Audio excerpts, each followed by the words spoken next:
Hi everyone, I'm Yashvir, and welcome to our audio channel, The Bro Code. So what's this channel about? The name suggests it's about your typical bro code, rules followed by guys, right? But this runs deeper than that. I guess we wanted to discuss how we have grown through life, and how various situations have shaped us. By the means of the podcast on this channel, we hope to say something meaningful and impactful that perhaps you can use in yours. So please join us in this inspiring journey. We hope it helps you in some way.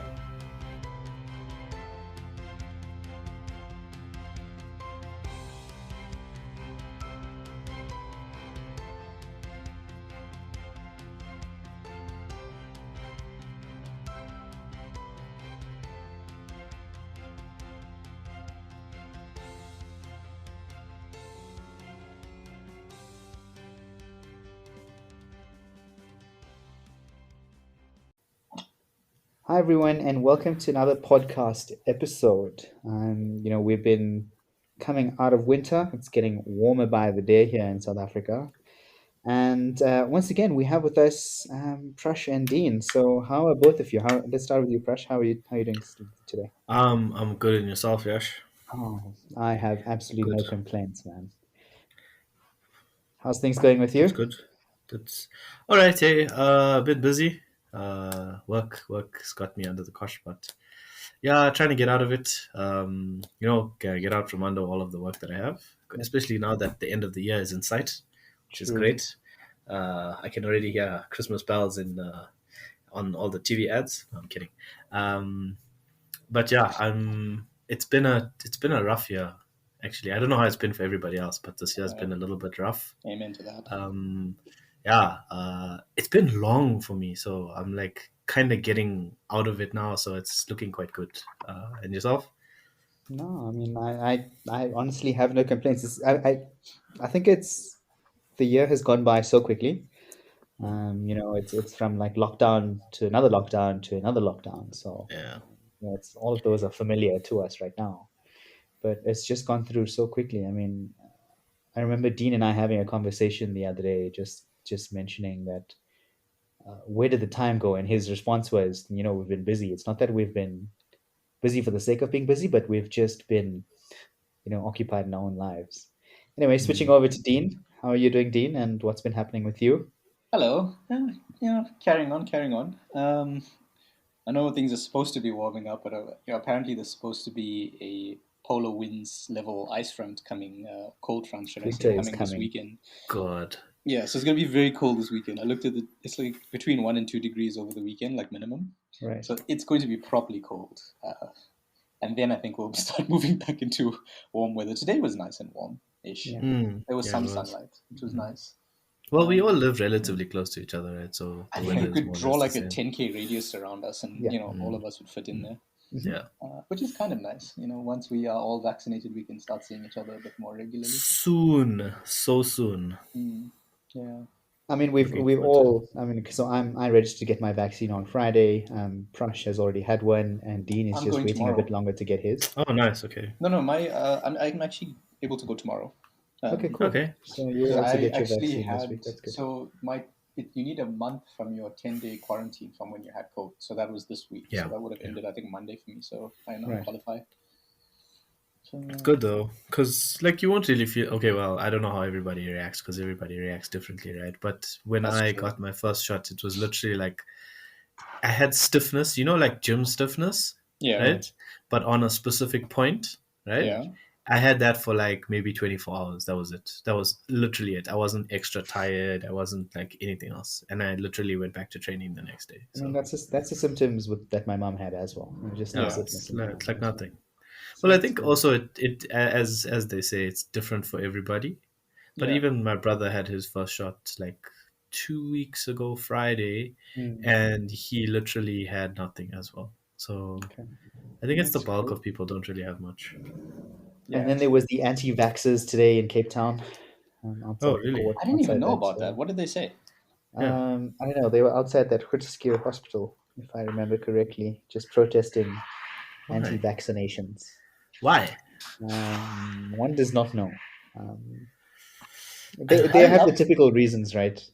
I love the Anti-vaxxers. theory that they're going to track us. I mean, our government is not With the what? most stable of governments, exactly. When you see that injection, it's literally like it's see-through. There's not like anything that they're going to put inside you that they can track. No, I mean you do get chips Infrared these days Prash. that are small enough to fit through there, they're not that visible. But I mean, Nanotechnology, people. that stuff is Nanotechnology. very Did you not Boys, see Avengers? Nanotechnology exists. we don't have that technology here. We do. It's just hellaciously expensive. No, here we don't have it here in South Africa. We don't No, have no, it. you can get it here in SA, but it's going to be even more expensive. It's just like Imagine how much it's going to cost them to do that for every person. that's what I'm saying. It's going to be hellaciously expensive, and besides, no offense to you, but like Eskom can't even keep the lights on. How are they going to track us? Oh, by the way, Prash works for ESCOM, people. So I do want you to send Well your- done, Dean. Well done. You do want to send your complaints? Please Literally send it like your to second podcast. escom@prash.com. So Hey, that's I'm just making a point of how it would be difficult to track people when you don't have electricity. You know what I'm saying? Then why did the side shot come in? I don't get the side shot. shots Because fired. you work at Eskom. I wasn't taking a shot at you. It was a shot at Eskom. That's all. Okay. Prash can fix all your problems and your electricity problems. So Yeah, please it's just send your Prashant@escom.com. email See to what I'm saying? ihateescom@prash.com. So. Let's not say all your problems. Let's not go that far. I'm Well, not a- okay. Well, let's see if we can solve today's problem. So I guess today's topic is just about rebuilding. You know, about becoming something more. And I guess our title for this episode is "Out of the Ashes." And my first point is, I guess, is many situations lead to what people commonly refer to as like breakdowns or low points or rebuilding. I guess no matter how you got there, either because of trauma, because of loss of people, or if you just want to become vastly different from what you were previously. You know, how do you get to that point, or how do you get out? I guess let's start by walking through some of those steps. So what are some of those steps that would or what are some of the, I guess, pain points and causes that would have someone firstly break down and then have them, as our analogy says, out of the ashes? So the reason why I like this topic is because it doesn't have to necessarily be from a pain point, right? It can just be from a point of, the person gets stuck in a rut, or especially because we've been in lockdown now. This topic is one of those things where, people have to now once they get vaccinated, you go back out into the world, right? The whole point of getting vaccinated is so that everybody gets herd immunity and economies can grow again, right? So everybody goes back into the world again. But you have to readjust to everything that you were doing before. But here's the greatest opportunity ever to now go out into the world again, right? Okay, well, most people have been, but I haven't. But you go out into the world again, and you can reset yourself. You can go out into the world and become who you want to be all over again. It's literally like a new start, right? Yeah, I agree. Right. So and yes, it comes from pain points, because obviously now you look at who you used to be before and who you want to be now, right? Well, there's obviously something that you aspire towards, but maybe lockdown has held you back from doing things that you want to do, right? Or in the lockdown period, you've realized that these are the things that I want to do going forward, and these are the things that I like about my life, and I want to change the way I work, and I want to change the way I do stuff. So it allows you to reset yourself, and from the ashes is something where you can actually do that, right? It's a concept of I can rebuild myself and re-image myself, even in my own eyes, to go be someone else, right? But who I want to be, instead of trying to copy other people, because a lot of people copy people, right? But now you can be who you want to be, and you can choose what you want to choose, and this is such a nice chance to do that, right? So that's it's how I see it, right? And I find that it's very cool. But if we were to talk about pain points, there's a lot of things that people don't like about themselves, right? And it's a way to address those things, right?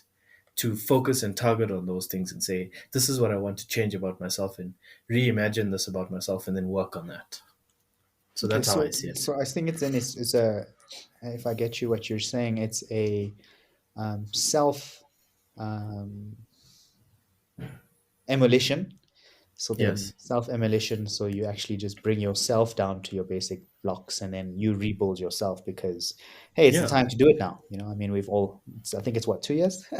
Yeah, look, I guess it's in this always period. been the time to do it, right? But now's the best time because, okay, I see it that way because I've been at home for so long. Maybe other people haven't. I mean, other people are going out and doing things and like doing stuff. And like, I think you go to the stores when you want and buy whatever you want and do things. And like, I didn't get to do that. So it's a nice time for me. But I mean, this is also a nice time for everybody to reimagine what you want to be and pick what you want for the rest of your life, which is cool, I I think. think the separation lockdown gave us, it gave a lot of people permission to explore that side of themselves. It also, it forced a lot of people to spend time with themselves to begin with. And that spending time with yourself and forced introspection, if you want to call it that, what it did was it probably allowed people to experience a level of dissatisfaction with where they are with certain aspects of their life that they wouldn't have otherwise seen.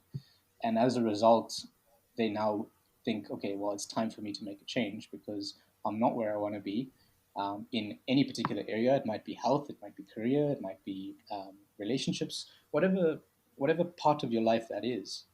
The lockdown forced you to take a cold, hard look at it for a long period of time until we were allowed to move around again. And I mean, that happened last year, and then this year moving into that, like for example, you didn't, Prashant, you didn't get a chance to actually see the world or go out and do stuff because you were obviously taking precautions to protect yourself and your family. Other people, their families were isolated in different areas, so they didn't need to take such heavy precautions like myself and Yash to an extent. So we've been out, we've started seeing how much traffic is building in the world, and people are getting back to it. But the time by yourself, I feel, gave people two things. It gave you an opportunity. Maybe it wasn't necessarily an opportunity. Some people had to do it whether they liked it or not. But to take a look at yourself and see exactly what it is that you like and don't like about yourself and what you want to change. And that separation away from the world gave you an opportunity to actually work on things without, I want to say, prying eyes or judgment of what people might say. So it was like an unofficial permission slip for people to actually go ahead and do what it is what makes them happy. And now that you're coming back into the world, people have had an experience of what does make them happy, and they're not so willing to give it up based on what people think. And I think I agree with that. That we have, I mean, we're in this rat race, 9 to 5 sort of thing, and then go to home. I mean, actually, gym or home, and then eat, and then rinse and repeat, right? So more to Dean's point, there's no time for yourself in all of that in the old system. And the old system is pre-COVID, let me just say. Yeah. Post-COVID is, or even during COVID, you spend time with yourself. It's like Dean says, you had to face stuff all alone. You had to look in that mirror every single day. And some of the issues could have been repressed or even suppressed. But during COVID, those came about. So, I mean, what are your steps then, or what is that first step to out of that ashes or out of that ash? You want to go for it, Dean? Well, yeah, okay. For lack of a better term, a gap analysis. Like, where am I now? Where do I want to be, and what do I need to do to get there? That's a very rudimentary way of explaining it. Can be a lot more complicated, or it can be a lot simpler depending on how you go about these processes. But I think one of the things I saw being searched a lot or talked about a lot on social channels was things like manifestations and how to go about that process. And a lot of people were talking about vision boards, and the process of that was like, the vision board is important, yes, but the process of what it does for you mentally is really what's probably the starting point. Is what exactly does that change look like, and what does it what do I need to do to get there? So if it's about fitness, then what kind of physique do you want?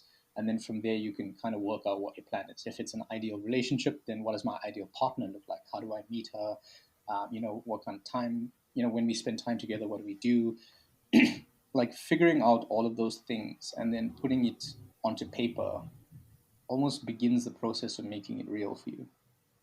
And I think that's kind of where I saw it happening. Guj, what about you? Yeah. So I sort of agree with a lot of those points. I do like the idea of the whole vision board, but like you say, those affirmations and things, they sort of motivation, right? Yeah. They motivate us.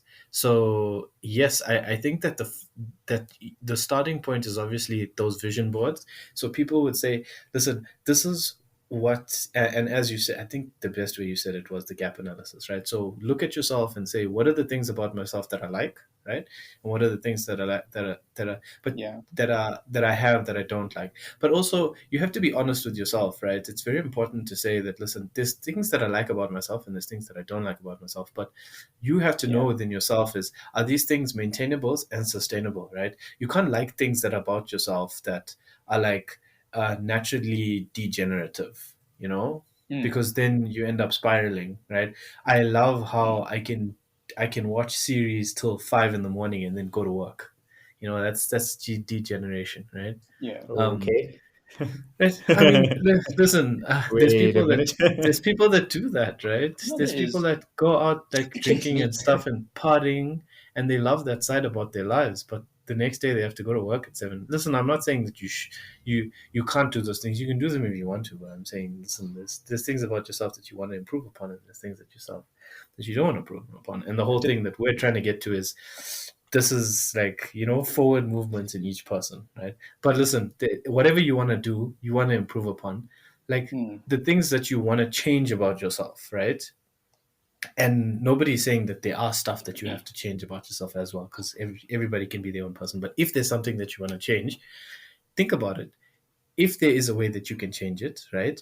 Make a plan, write it down, say, this is what I want to change. How do I change that? Imagine the end state and then work backwards to small building blocks that you can do on a daily basis to work on those things. Because it's so important to understand that when you're changing something about yourself, it's a daily process, right? Yeah, that's And that's exactly it. so important that you understand that it's not even if it's a weekly process, it's a consistent thing. If you want to change something about yourself, you can't do it now and then, right? Inches, right? It's inches. Yeah, it's inches, right? You have to consistently work at it time and time again so that you improve. It's literally like I've done weight loss and then I've done weight gain and then I'm doing weight loss again, right?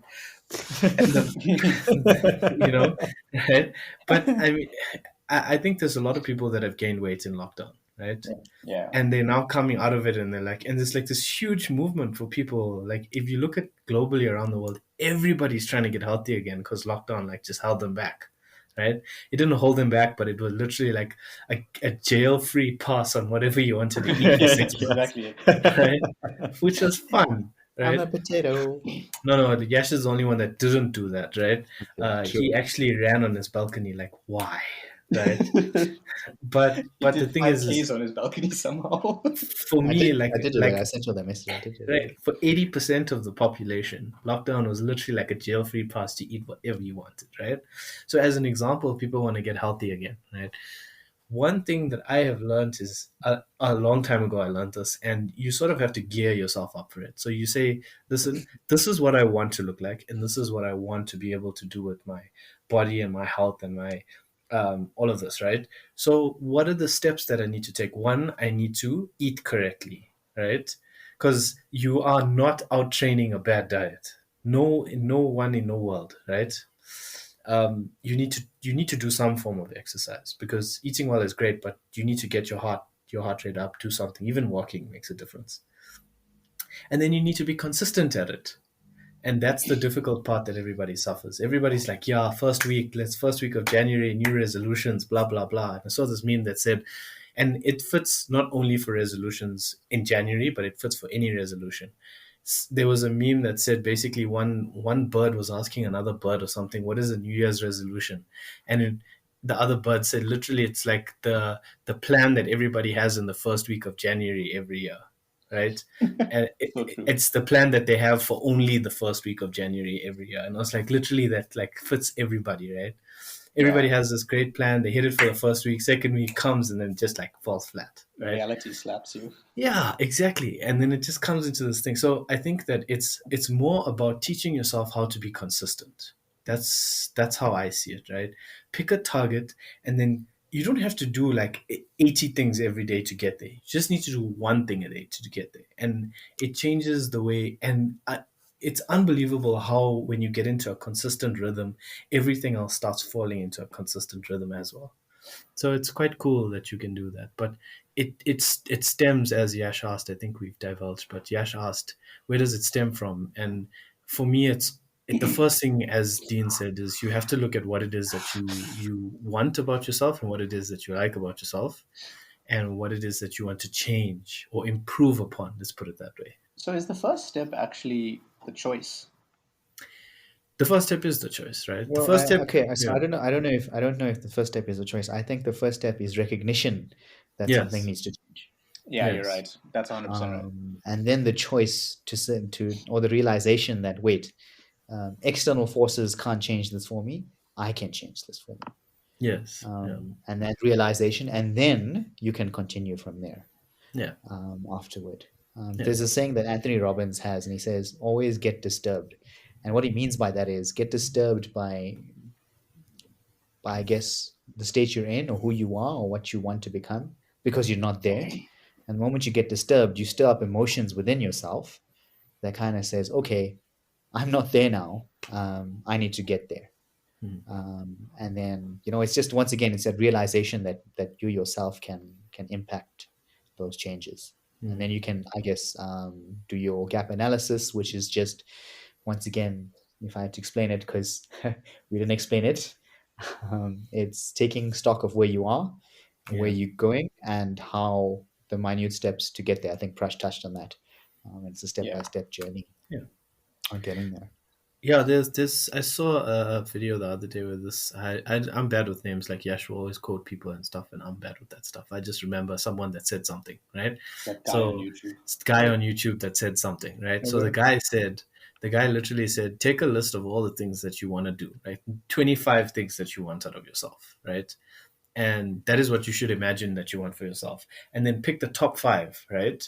And then forget all the other stuff. And those top 5 of the stuff list that you want is the things that you really want, and go and target those on a daily basis. And if you do, right? So the top 5 things are always Warren Buffett. Yeah, right. So if Warren Buffett said that, right, then listen, you should listen to that guy as well, right? But if you follow that, right, and what I've realized is if you follow that, and once you're on track with the top 5, then you make another list. Yeah, that's true. And if you consistently make, because I didn't know if he actually said the second part, but you consistently follow that second list, and then the third list and the fourth list, and then after a while you realize that you've gotten pretty much everything that you've ever wanted. But it takes hard work, and that's where the problem comes in. Most people, when they look at the uphill that they have, that's where they struggle. But that's not. It comes back to the age-old adage of how do you eat an elephant, right? Bite by bite, yeah. Bite by bite. I think it's also a behavioral thing, because if you make a list of 25 things and you do 5 out of the 25, then you don't feel like you've done much. Whereas if you've done a list of 5 things and you do all 5, you're going to feel like a boss. Right. Exactly. Because it's like I did 5 of the top things out of my 25, Yeah. Just put the 5. Don't go put 5 insanely hard things at the top, like become a billionaire and put 5 things in 10 years each. Yeah, of the things that are 25, of the best things that are 25, pick the things that you want most importantly in your life.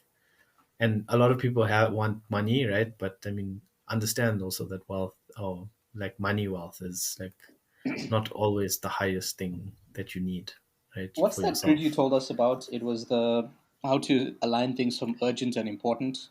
Can't remember the name of it now, but you were talking to me about it a while ago, and you figure out what's urgent and important, what's important but not so urgent, and you kind of you prioritize it like that. So known unknowns and unknown unknowns. It was that, but you mapped it differently when we were having a conversation a while back. But it was about urgent and important in the same sort of matrix. Yeah, so it's basically, if you pick 2 axes, right, and one is urgent axis, AXIS, and the other one's important axis, right? And the higher up you go on each axis, the more of it becomes, right? Yeah. So you have the higher up you go on the urgent axis and the higher up you go on the important axis, it's like the items become smaller and smaller, right? They shouldn't become larger and larger. You can't have 15 things in your life that are super important, right? And you can't have 15 things in your life that are super urgent, right? So you'll find that as you go up on the list, you'll find that something is either urgent or it's important, but it's not urgent and important, right? Because if something is urgent and important, it won't be on your top 5 list. It'll be on your mind all the time. Yeah. You understand? So you'll naturally go towards it, right?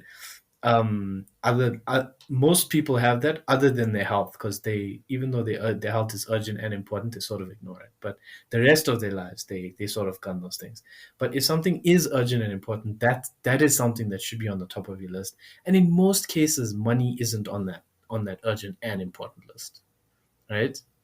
In most cases, because people just idealize that sort of stuff. But things like health, things like, and when I said earlier, you need to introspect properly. Things like family and things like friendships are good, but family is important, right? Friendships, your relationships, those are things that are important, right? They stay high up on the important list, right? For us. For us. Look, for us, yes. For not everyone, that's why I said most people. But for most people, those things are really important, right? And say, for example, you have something else that's important, like the health of my pet, right? Or Yash, maybe give me an example that I wouldn't, because I think a lot about myself and my own examples, but maybe give me an example that's not those correlated.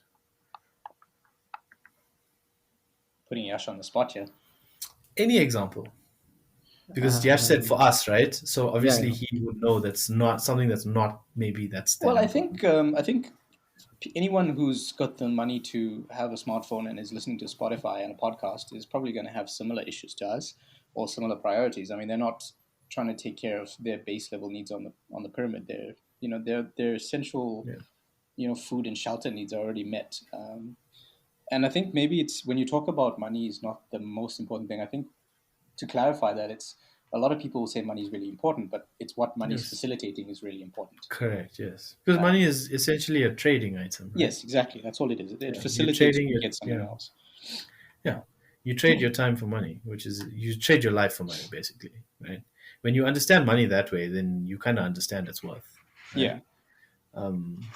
So that's why when people tell me they sell, they leave, I just get so disappointed, because I'm like, you just traded all of that time for money when you could actually just take the leave and then enjoy your time. But that's personal gripes of mine, right? So back to the concept. If something is urgent and important on your list, right? So take all the 25 things that are important to you, right? And mark the urgency on a graph, right? To you out of 100. Use a scale of 100, however you signify 100, right? And you'll see that not everything is urgent and not everything is important, but the things that are important and are urgent, those are the things that you should target first. Yeah, right. Exactly. And you can do that for anything. If you're a person that's completely different from me, you don't worry too much about family because your family life is great. You don't worry too much about money because your money life is great, but you're worried about your friends or your relationships or where your next paycheck is going to come from. Or sorry, that's a bad example, but well, it is a good example because people worry about it, and relationships are also very high on people's lists. Yes, right. I think interpersonal relationships. I think not relationships between friends and things like that. I think personal relationships. Yeah. So if you're looking at those things and those are the important things to you, picture what it is that your relationship or your next job or your next thing you want it to look like, right? Picture that, right? And then work towards that. If you need to go and study something, try to do that. If you need to, I know jobs are a little bit of a difficult one because if you don't, like in our environment, if you don't have the required paper or you don't have the required experience, it's very hard to get a job, right? So when you picture something, but jobs are sort of a long-term thing, right? If you want a specific job, you have to work towards it, right? If you want a job, you can get a job, right? It may not pay exactly what you want, but you have to start somewhere, right? Even with a relationship, it's not like your relationship's going to work out magically tomorrow to be exactly what you want it to be. You have to work towards it, right? And with everything that you want that is important and urgent, or even on the important scale, anywhere on the important scale, there's a certain level of work you have to get related to its importance. So the higher, what I found personally is, the higher importance something is on your list, generally the more work you have to do to get to it because it becomes that important, right? Whereas the stuff that's not so important to you is very easy for you to do most of the time. Correct. Right? Yeah, that's very true. I mean, found that, right, personally, but it may not be always the case, right? Someone might find that getting a car is not that important to them, but it's very expensive, so they have to work towards it. But it's a time thing, right? yeah. So yeah, I mean, so using that simple scale, I guess you can whittle down that list of things that you want to do, and places or see yourself going to. I mean, it can also be used for emotional states and physical states or yeah. whatever. So now we've whittled down that list. We have our list of, let's just say, 5 things. How do we get there? What do we have to do to get there? That is goal setting and orientation towards your goals, um, And research. and research. Yes. So setting up then key milestones for you to hit. Yeah. So, look, I'm a bit different from most people. I don't tackle things the way everyone else does. Everyone, I'm not saying that I'm different, but I'm saying that some people are like me. I'm not one of those people that will actively goal set. I need to get here by next week. I need to get there by next week. I need to get there by following week. I basically feel my way through everything. If I make self-felt progress in one area in a day, I will consider that progress. But I don't literally say I need to have 10 things done by the end of the month, right? I'm a felt person, and maybe it takes me longer to get to other places, but as I'm going, I'm learning through the journey, and that's the most important thing for me, right? I'm like that, but not everybody's like that. So, however you set your goals and your targets, right? Set them, but make sure that you're consistently working towards it, um, and positively towards it, and that for me is the most important thing. Um, that's how I see it. I don't know if everybody works that way, but yeah. I think I'm somewhere between the two because I also like to feel my way through things. Because sometimes these things can be fluid in that, like you think it's going to take X amount to do something, and then in the reality, it actually takes X times two. And you got to readjust your expectations. Or, like John Lennon said, life is what happens when you're making plans. And sometimes you have to pivot and adjust to certain situations, and that can delay you. I thought you were going to say life is like a box of chocolates. That's not John Lennon. That's Forrest Yeah. I Gump. know. And then But That's that John is, Forrest Whitaker. yeah. The Forrest Gump analogy is pretty accurate too, though. You never know what you're going to get with life. I mean, 2 years ago, no one would have thought the entire world would be shut down, but hey, it happened. So it's impossible to predict what life is going to throw at you. You can try, but you might end up just pulling out your hair in the process. What you need to do is you need to leave yourself a bit of room to be agile and adjust to things and still meet your goals. So be realistic about what you're trying to do and by when. And that's one of the hardest things I've had to learn is like I have very lofty ambitions about stuff. I'm like, I'm gonna do this thing by tomorrow, and then it doesn't happen, and then I'm like feeling bad and guilty about it. And that was like most of my 20s. It's like I had these lofty ambitions, and then the reality of what I'm trying to do sets in, and you feel a little bit sad for a day, and then you go, okay, right, we go again. Um, and that's kind of how I go. And the biggest thing I had to learn was how to adjust my expectations to reality, but still achieve something. No, I think Yash. I think Yash is a little bit more goal driven than we are. Yeah, definitely. 'Cause I mean, he he's likes probably to the set- best example of rising from the ashes that Yeah, I've seen in my social circle because he did it a couple of years ago. And like, we should actually be interviewing him right now about his Yeah. process. yeah. So Nah, why don't you give us your take on this, Yash? yeah. Okay. So for me, and thank you for saying that I'm the best example, but I wouldn't agree. For You me, don't have it's to. very That's structured. how I I see think it. it's very structured. I think in the past my life didn't have structure, and I've had to introduce those structures into it, which is why I directed the question toward having key milestones that you can actually celebrate. And I think I mentioned in the previous podcast that at every milestone I always celebrate. I celebrate me personally for reaching such a milestone. And I think it's important to always remind yourself that, hey, I did Absolutely. something, even though it's just one small step in the in that ladder. Yeah. I did just come up. If I look back, I did just climb up a meter. Progress is progress, man. Yes, regardless. So I do actually spoil myself. So for me, it's structured. Whenever I set a goal, I set mini milestones in between, and which are achievable. I don't set things that are not achievable because Initially, I used to set that. I think Dean mentioned, he says we set ourselves this goal and we think we can do it tomorrow, but having that knowledge that it's perhaps not humanly possible to do so, even though our desires and our and we are driven to do it, it might not be physically possible to do it. So I do kind of spread those out into things that, and I do build, as Dean said, leeway into it. So I set myself up for success, if that makes sense, in that point, such that I will continue building on successes, and I won't have those I guess those where I step on a ladder rung and it breaks and then I fall through. So no, that I set myself up for success continuously, for things like this. And it can be anything, by the way. So it's not only like a physical target. I've set myself some goals for the end of this month, and emotional goals as well. So I need to be at a certain emotional place at the end of this month as well. So it works with anything that I've ever done in the past, with regards to me. How do you go about the emotional? Sorry, Guj, the No, emotional okay. stuff? Because I mean, honestly, Yash is like one of the most emotionally stable people I know. I think him and Guj actually put it in the same bucket. You guys are ridiculously emotionally stable. I don't know if that's how you feel on the inside, but that's how you come across. And there's a lot of reassurance when people spend time around you, because you guys are like these immovable objects that seem to be rooted. It's wonderful. It's honestly, it's lovely. Yeah, no, it's exactly like how I said. I set a particular state for myself, that I need to be in, and my state, and I always regard myself as centered and peaceful. That's what I always want to be in every given moment, and it's a choice. We've talked about this in the past, in our past podcasts. Life is choice. Emotional states are choice. Happiness is choice. Sadness is choice. Anger is choice. Every single one of those is choice.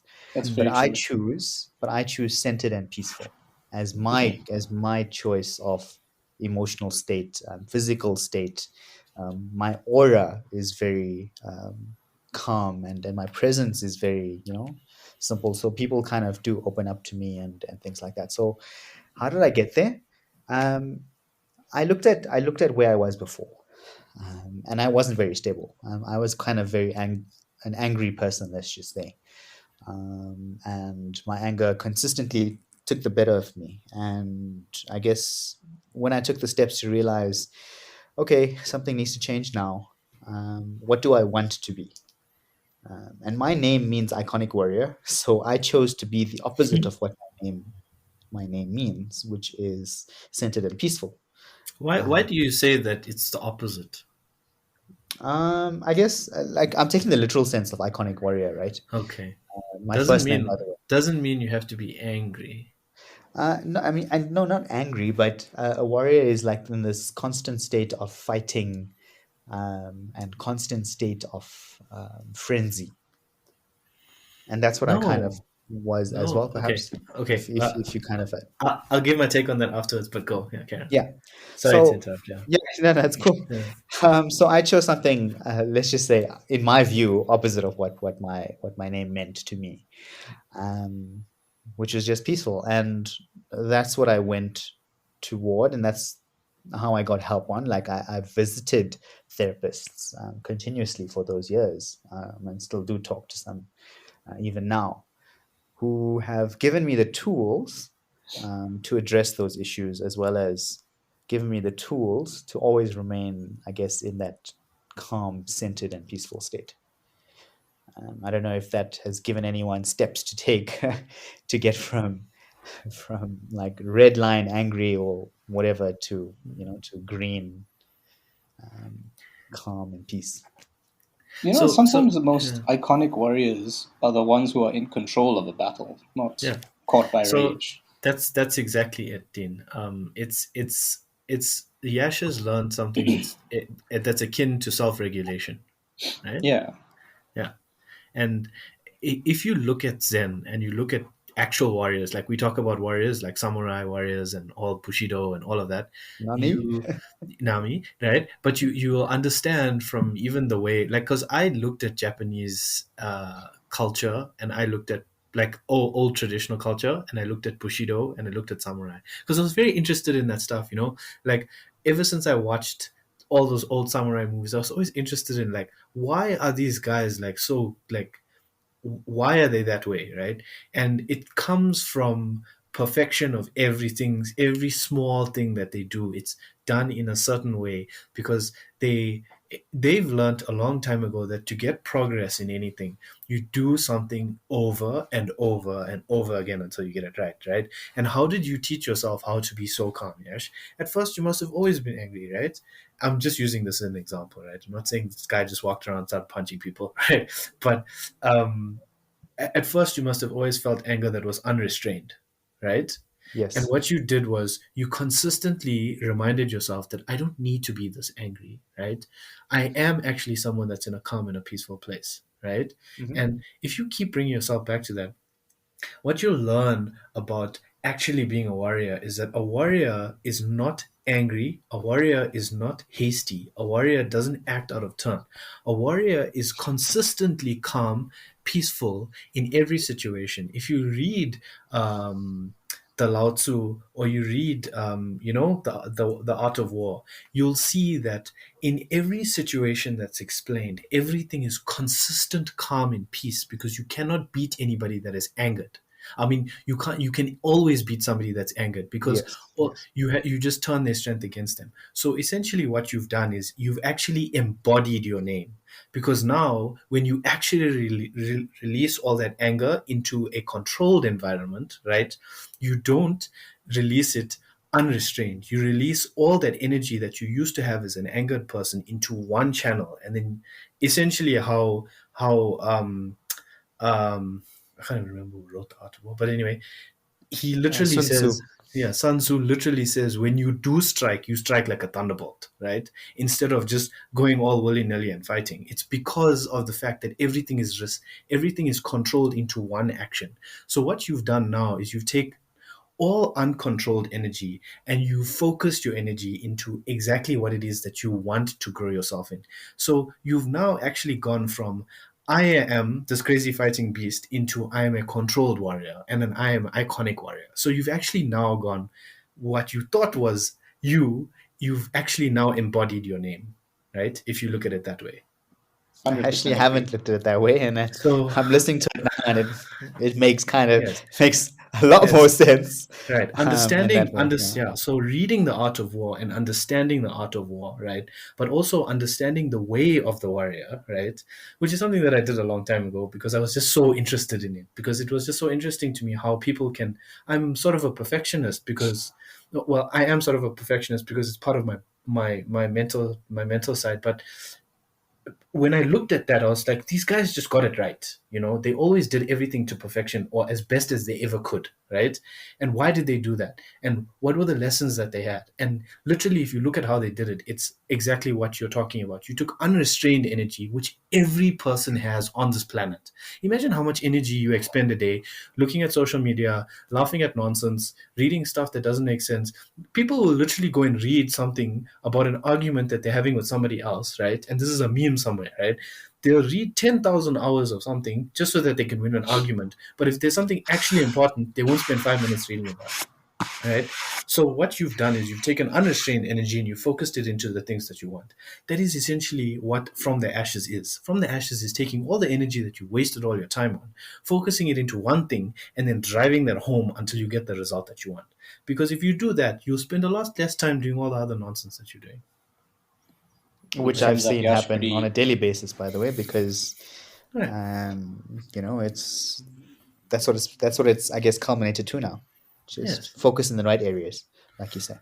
Yeah. And that, I think, is a lesson that all of us have seen in you, right? You've basically, and when we say you've made that turnaround, and why Dean says you're this, you embody the epitome of what we like to see in a very neutrally calm person. It's because you've understood what it is to take energy from a red state and turn it into, I'm not going to say blue state because that does mean red is bad and blue is good, but I'd say green state because green is my favorite color. So you've taken energy from a red state to a green state and you've actually turned it into something that you can use, right? Which is essentially what it is that Yash has embodied, right? And I look at it almost the same way, but I'm a person that if you ask, like, a lot of people, they're like, oh, I just want to be happy, And I've never been like that. I've always been, I just want to be peaceful, right? I don't want nonsense to bother me. I don't like stuff to irritate me. And for a long time, stuff used to just annoy me. But now it got to a point where I was like, no matter what happens outside of myself, right? As long as I know that I'm okay, right?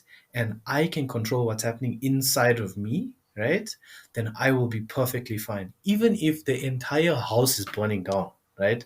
If I'm okay on the inside, it's fine. Nothing can happen because I'm happy with myself, right? And that is something that it takes a long time to get to because you have to accept everything about yourself, Yeah, which that's is the very good true. stuff and the bad stuff, right? Um, Because in every person, there's some part of some stuff that you don't like, right? It's inevitable. People are like that, right? But as long as you understand that there's stuff within yourself that you're willing to accept and you have to come to terms with it, you'll find that you're a lot more of a calmer person. So when people are like, I've seen it in people where something goes wrong and their anxiety, you can see anxiety. When you can see people embody anxiety, that's when you just literally want to be like, yo, bro, calm down. Just ease, it'll be okay, right? And I sort of learned that from my mother because she's from India. So she literally just like, whatever happens, chalte, it doesn't matter, we'll carry on, right? And she's literally like that. Everything will just work itself out, right? And you know what? Somehow it always has, right? So if you grow up seeing that every day, you have to kind of believe it, right? yeah, it's So proof for I you. guess, yeah, it's like proof. She's literally always been like, it'll work out. It'll carry on. It'll work out. We'll do this. We'll try this. It'll work out. That she'll laugh. So you'll be like, okay, if I apply this to my own life somehow, and then you apply it once or two or three times, and you're like, oh shit, it worked out. Somehow it worked out, or it worked out in a way that just happened to be okay. And then, yeah, so, and I learned that line a long time ago of it will always be okay, right? And it sort of just happened that way. So I just accept everything that happens, whether it's good or bad. You just accept it, and that's the new state of life. If you want to change something, work towards it. I think what she was trying to do there is give you, something of a stable platform whenever things go awry. Yeah. And like we see this in Yash a lot, in that if you, in the heat of battle, can experience a moment of clarity, that's when you Yeah. win. That is the Yeah. moment you win. That's it. That's when the fight is done. And Exactly. a lot of people, their whole lives are a battle. Like every day is a constant battle, and that you're constantly emotional the whole time. And if you're able to experience clarity, then the amount of changes you can make are tenfold. Yeah. But you know what that is? You know what that is, Dean? It's literally you're fighting yourself all the time. That's Right. exactly it, and it's And- taking that rage and anger and all of that Yeah. emotion and channeling it with purpose, and that's when you actually achieve something. Because everyone's got energy, but the energy is going into all the wrong things, and the energy is being used to Yeah. deplete you. But if you focus that energy with purpose, that's when you actually start to see real change in yourself. Because it comes back to that old discussion that I think you and I have had quite a few times. It's that little guy in your head, right? It's that guy that's controlling all the nonsense, right? He's the one that's the instigator. He's always in the opposite direction of you. He's always going to do that because it's a natural survival mechanism, right?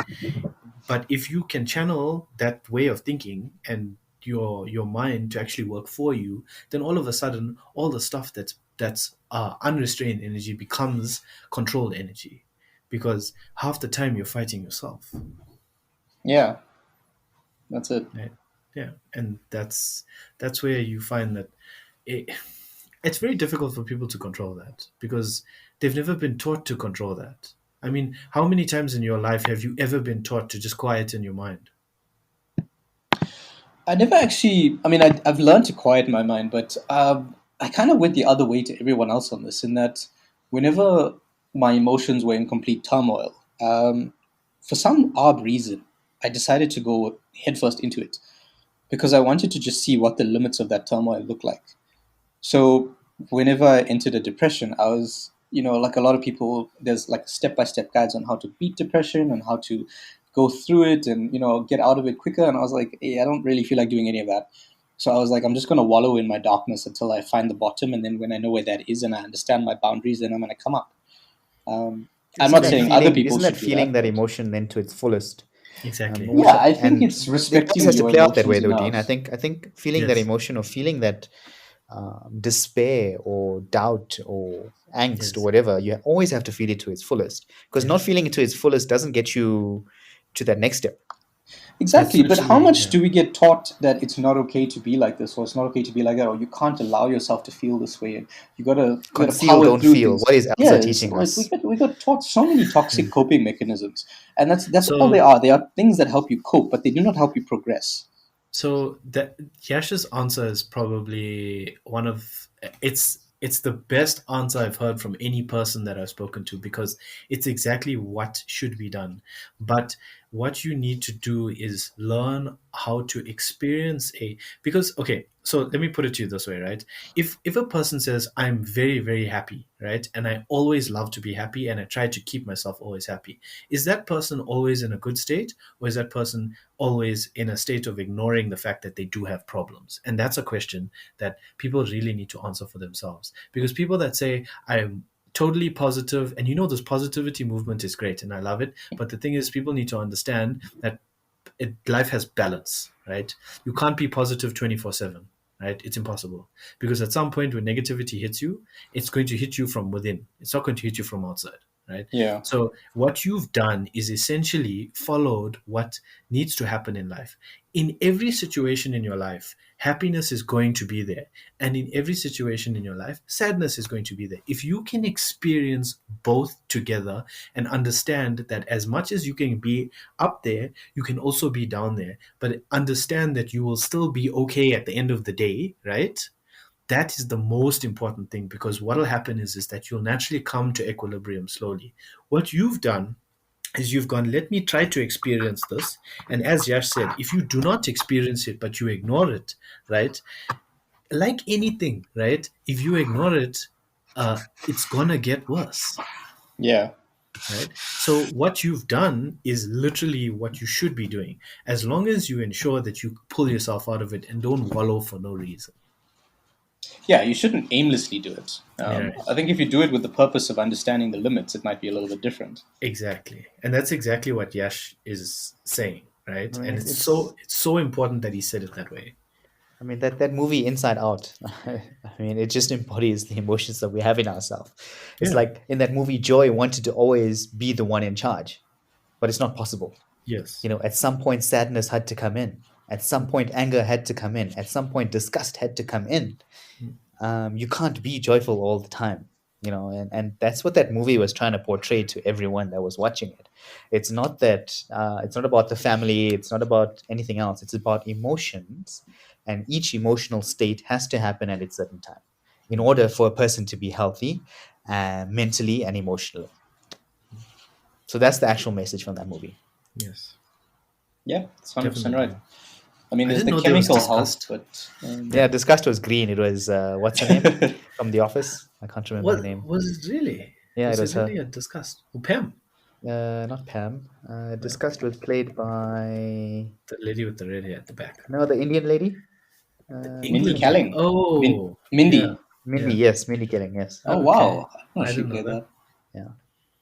But yeah, that's 100% on the money. And if you listen to people like Jordan Peterson and stuff, I don't know if everyone does, because people like sort of look at him as a guy who like goes against like Commonalities of what guys are. femininity Let's and just stuff say. like that. Listen, if Oh, you geez. actually listen to the guy, right, and you listen to what he's saying, he's not talking nonsense, right? What he's saying is just simple truths. If you understand what he's saying, listen, you don't have to listen to everybody. I mean, some people like Tony Robbins, some people don't. Yeah. Some people like Jordan Peterson. I just like to listen to people and take from them what I think is important, right? Yeah. And when I listen to Jordan Peterson, he literally speaks about, like, if you talk about From the Ashes, for example, he literally says, when you start with fixing something, start within your own house, start within yourself, 100%. right? And like you used to do, Yash, remember you used to tell me, the first thing I do when I wake up every morning is I make my bed, right? And if you do one thing a day and you continuously do it, next thing it's muscle memory. Then you add something else, right? And you add something else. You don't have to do everything every day.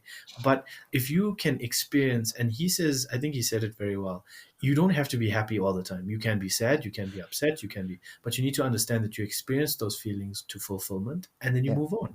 right?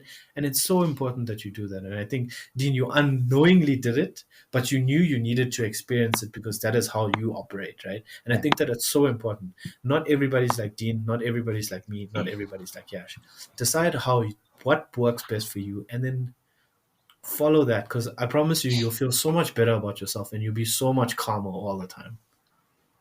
Yeah, I think don't approach your emotions with trepidation, or don't be intimidated by them. Approach them with a curiosity, because each emotion is like that movie. Each emotion is valid. They have their place and they're meant to do something. Yes. Don't approach it like it's something to be worried about or something to be ashamed about. Approach it with a certain degree of curiosity and respect. Respect what it's there for, and understand that it's trying to teach you something. And there's obviously a chemical process that's happening in your brain, and that's important as well from a physiological point of view. But these emotional ranges and the experiences that come with them teach us perspective, and they teach us how to live life a better way. There's lessons in each of these things, and if you don't bother in taking the lessons, then you're missing out on the whole thing, and you're just suffering. Definitely, I agree. So I mean, okay, so we've dealt with our lists and how we go through things.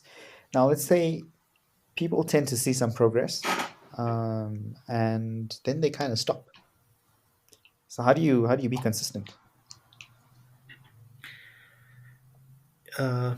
Look, so I'm a big believer of habit versus motivation, and they both have their place, because motivation is a Kickstarter, right? And it's always a Kickstarter when you stop as well. Habit forming is something where I did something so many times it just became a habit for me to do it. Habit's momentum. Yeah, habit is momentum, right? But motivation is something it's like I must always understand the goal that I'm working towards, right?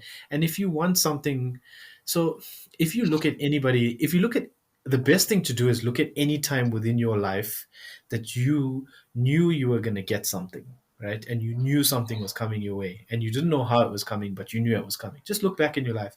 And when you find whatever it is that you've, If I can just interrupt very quickly for the funny story. Honestly, the only thing I was certain about in my history was when I did something naughty, I was certain I was getting a slap. Right. Okay. I was right there with you. Huh? I didn't know how it was coming, Gooch, like you were saying. I didn't know how it was coming, but it is coming. Whatever was closest to my parents' hands, that's what was coming. It was coming to me. There was a broomstick. Sorry to interrupt with a funny story. No, that's a good example, because that's an example of habit formed, right?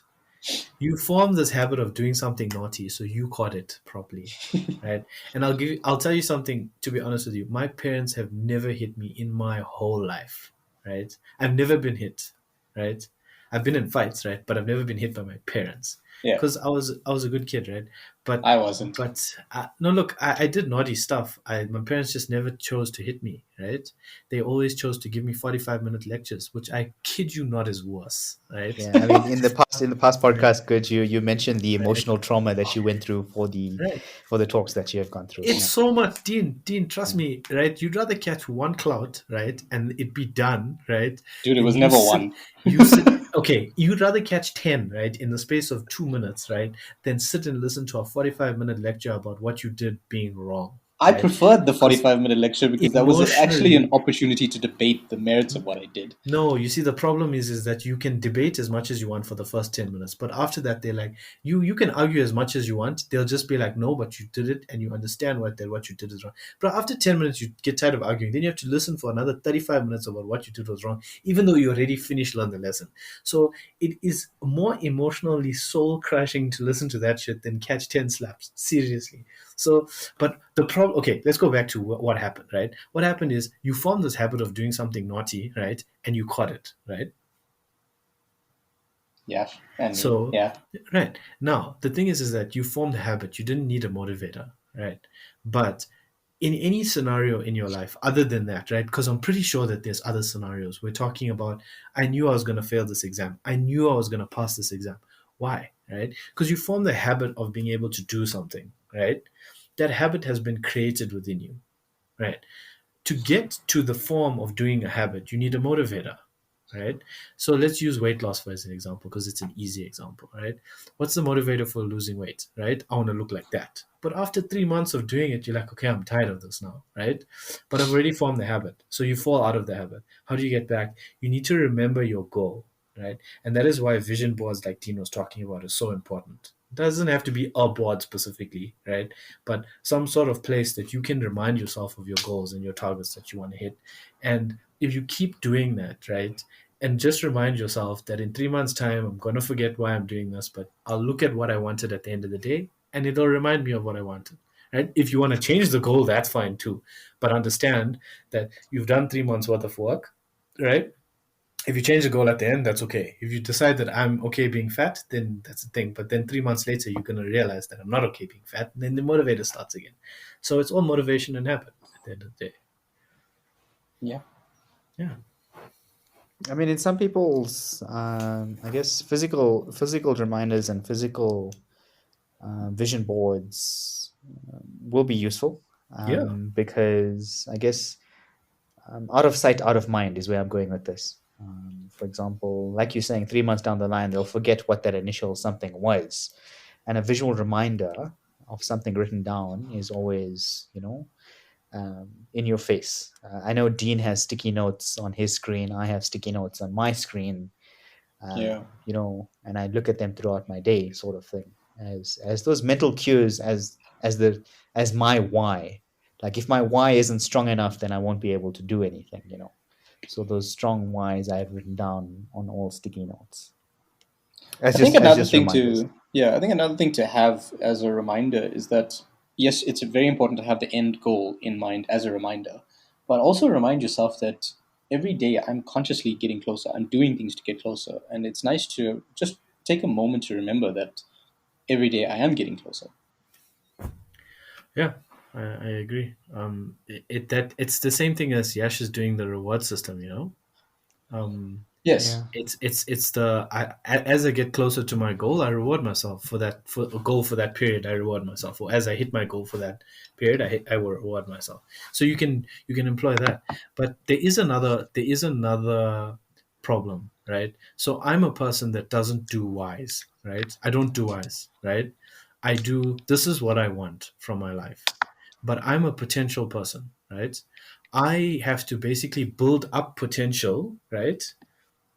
If you get what I mean by potential energy, right? So I'll be like, okay, I want to lose weight, but I don't want to do it right now. Okay, I don't want to lose weight, but not right now, Okay, I do really want to lose weight, but I'm not there yet, right? So I get to this place in my life where I know that I've literally, like you said, you explore every feeling till you hit rock bottom. I explore every avenue until I've reached the most potential energy that I have. And then I release all my potential energy into that thing until I hit my target, right? So there are different types of people. And I'm one of those people.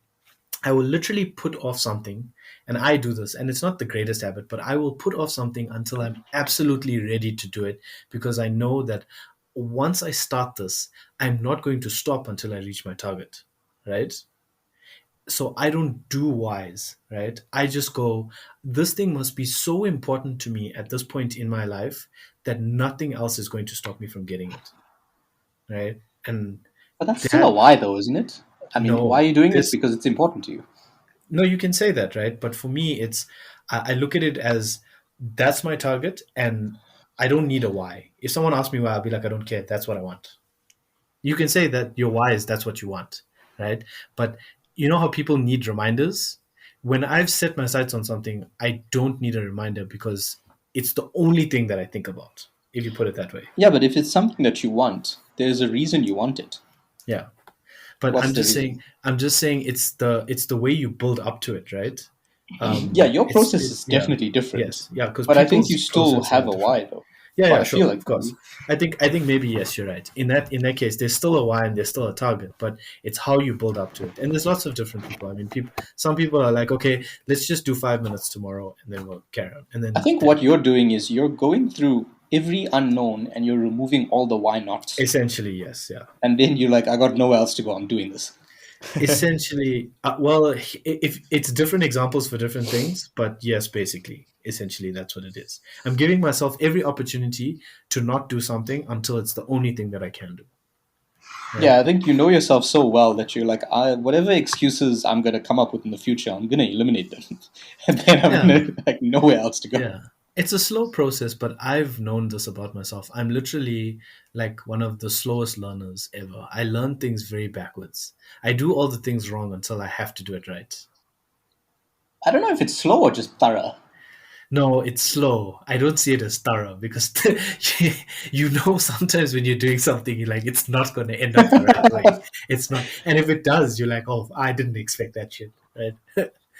Yeah, that's fair enough. But I feel like what you're doing is you're trying to build the most stable way to do things for For me, yourself. yeah, the I way mean, I it's see, not like yeah, that for other people, but yeah. for you, know yourself so well that you're like, how can I go about this in the most stable, secure fashion? And then you're going to just eliminate all the why nots, and that for you is your stability. Yeah. I look at it as potential energy because it's like once I set my sights on something, I won't stop till I do it. Right. Yeah, Because I like made a promise to myself. Right. But before that, I'll do anything willy nilly. I'll be like, if this works, I'll do it. If this works. But it's not necessarily like sometimes I won't even try stuff. I'll just be like, when that date comes, that's when I'll start. Right. yeah. So I make promises to myself. And I think that's so important that people should do that.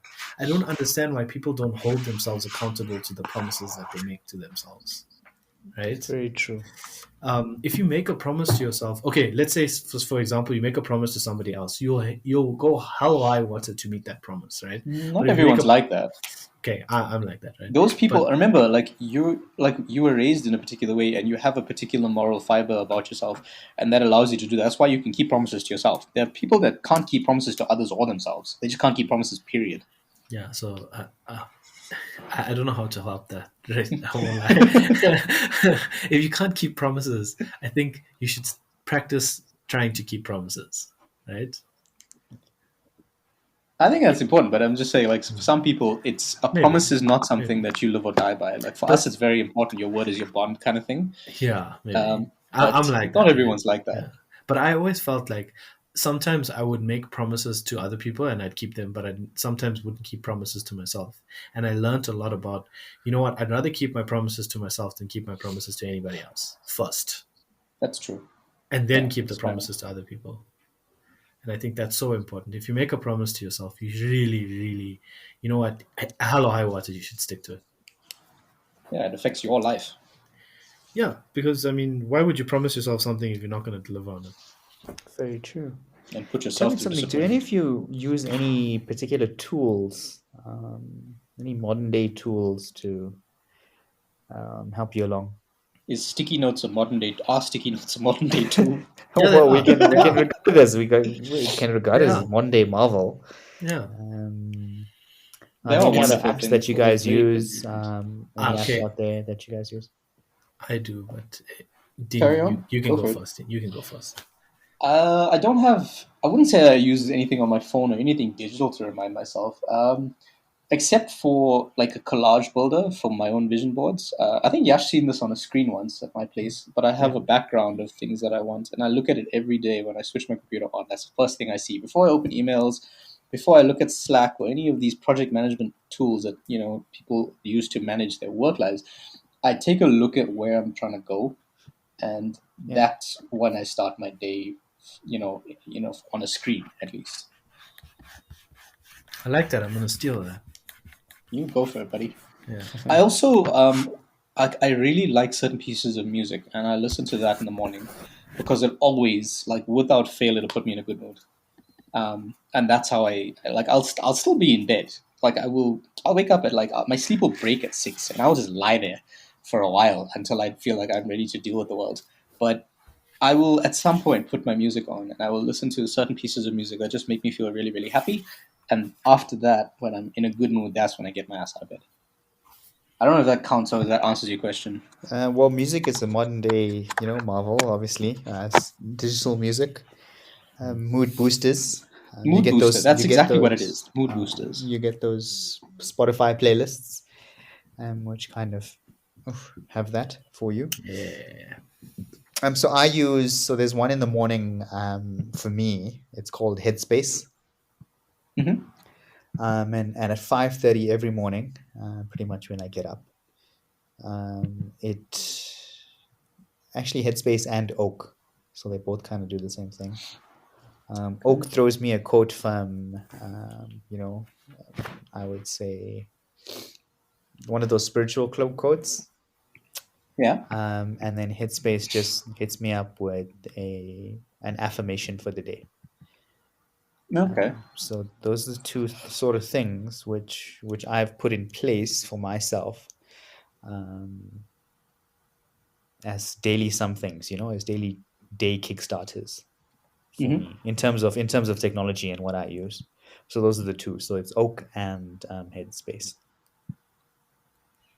and then of Good. course sticky notes. Yeah, sticky notes are a lifesaver. So convenient. honestly. Yeah, we're killing trees though, Dean. That's why you gotta burst my bubble. Now I feel guilty. Every avenue does something bad, whether it's digital or non-digital.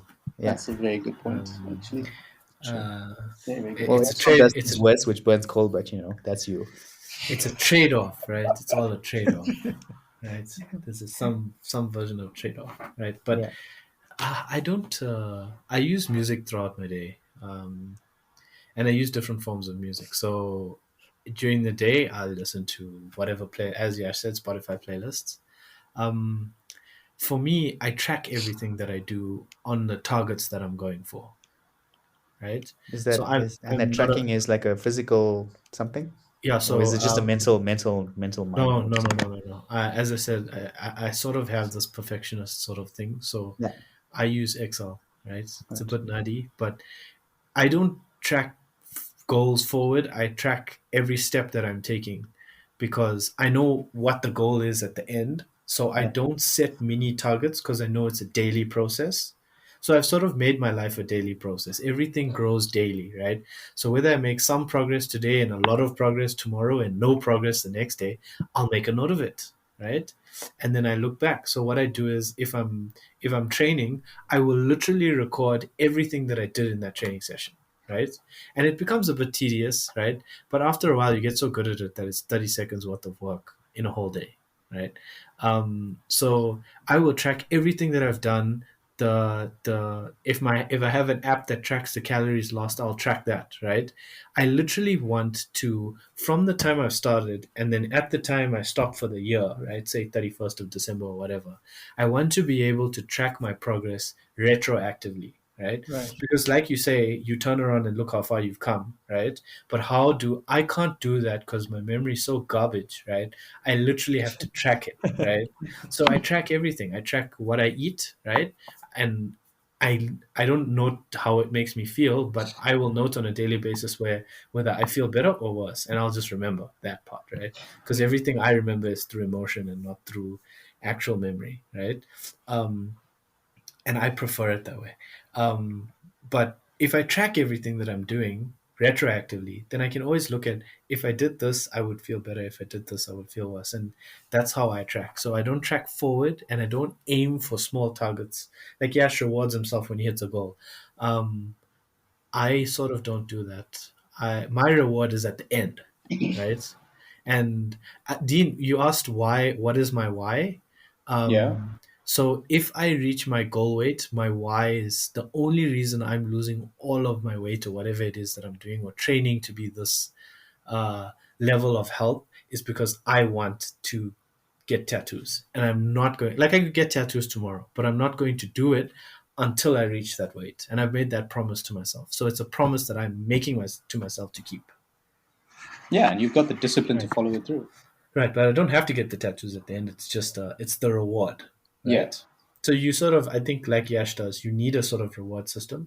But tracking, whether you do it retroactively like I do, or whether you do it like Dean does or Yash does, it's important that you do it because it gives you a way of releasing all of the stored up energy that you have thinking about what it is that your goals are. Yeah. You know?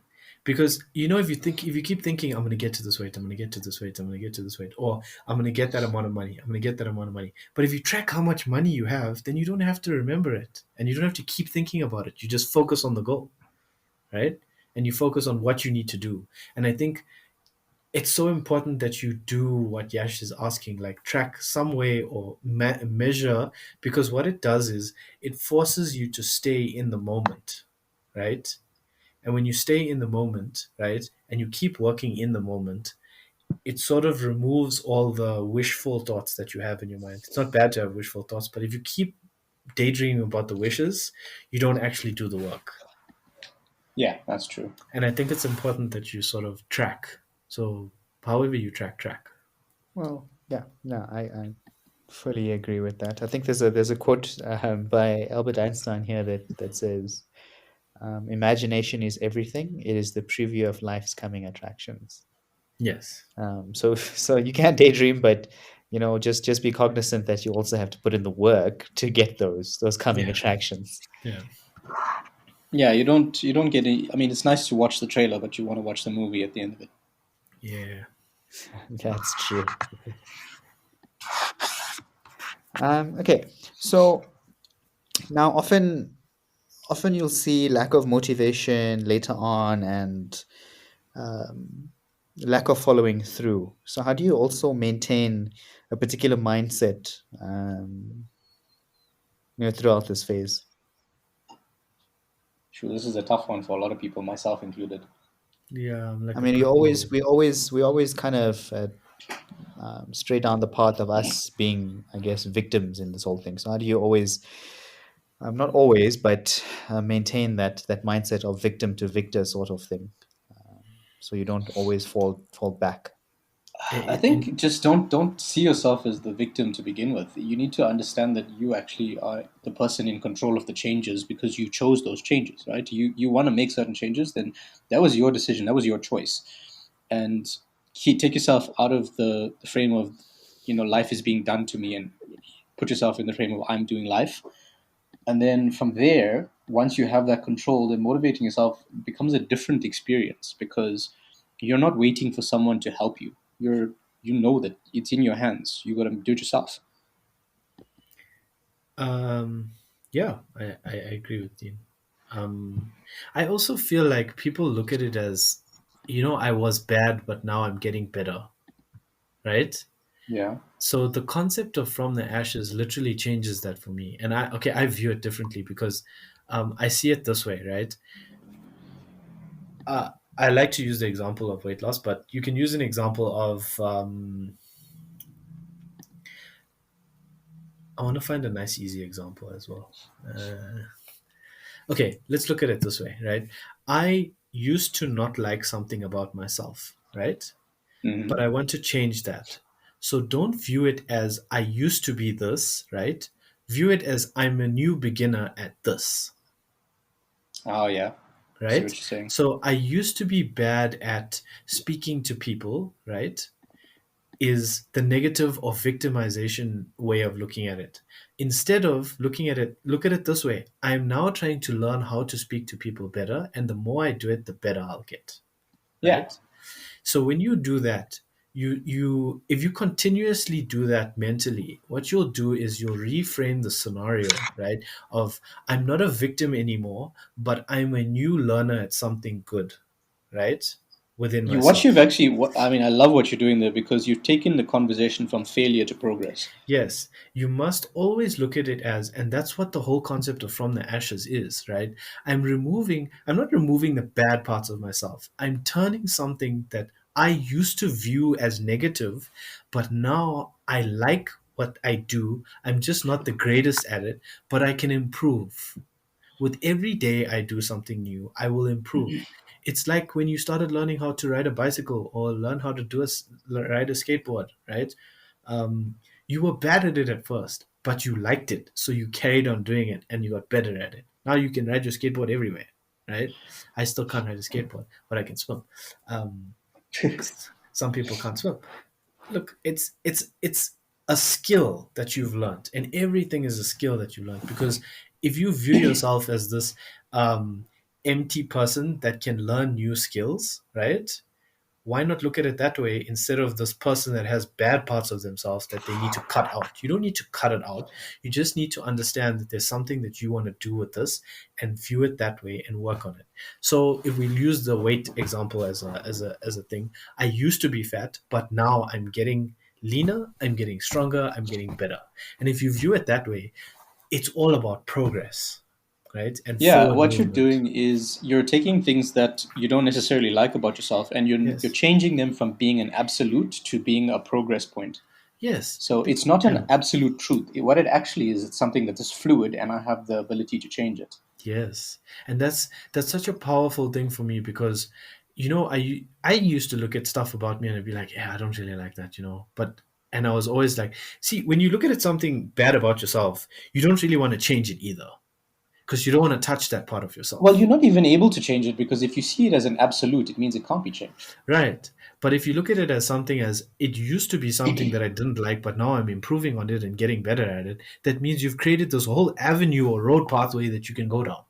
You've made it approachable to begin with. Exactly, right? And I don't understand why people look at certain parts of themselves and say, listen, this is bad. Listen, okay, if you're a bad person and you abuse people, then yes, that's bad, right?